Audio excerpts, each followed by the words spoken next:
Praise the lord. ఈరోజు దేవుని వాగ్దానం కీర్తనలు 20 ఆయన నీ కోరికను సిద్ధింపచేసి నీ ఆలోచన యావత్తును సఫలపరచునుగాక. ఈరోజు దేవుడు మనతో ఏం మాట్లాడుతున్నాడంటే నీ కోరికను నీ ఆలోచన సఫలం చేస్తానని దేవుడు మనతో మాట్లాడుతున్నాడు. ఆలోచన కోరిక సఫలం చేయాలంటే మనం ఎట్టి రీతిగా ఉండాలి?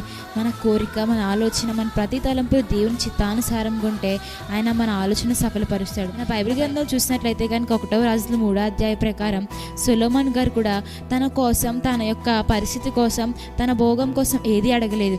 దేవుని ప్రజల్ని వెళ్ళడానికి వివేకం మాత్రమే అడిగాడు కనుక దేవుడు తను అడిగిన ఆ యొక్క రీతిని చూసి దేవుడు తన కోరలేని ప్రతిదీ కూడా దయచేశాడు, తన కోరికను సిద్ధింపచేశాడు.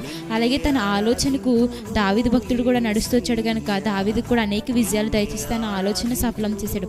ఆ రీతిగా మనము కూడా మన యొక్క చిత్తానుసారంగా, మన యొక్క స్వార్థం కొరకు ఏది అడగకుండా ఆయన చిత్తానుసారంగా మనం ప్రతిదీ ఆలోచన చేసిన, ప్రతి కోరికను కోరినా కనుక ఆయన మన ప్రతి కోరికను సిద్ధం చేసి మన ఆలోచన యావత్తును ఆయన సఫలం చేస్తాడు. అట్టి సఫలం చేసే కృపను, కనికరం దేవుడు మనకు అందరికీ దయచేసి కృప చూపించి నడిపించును గాక. ఆమేన్.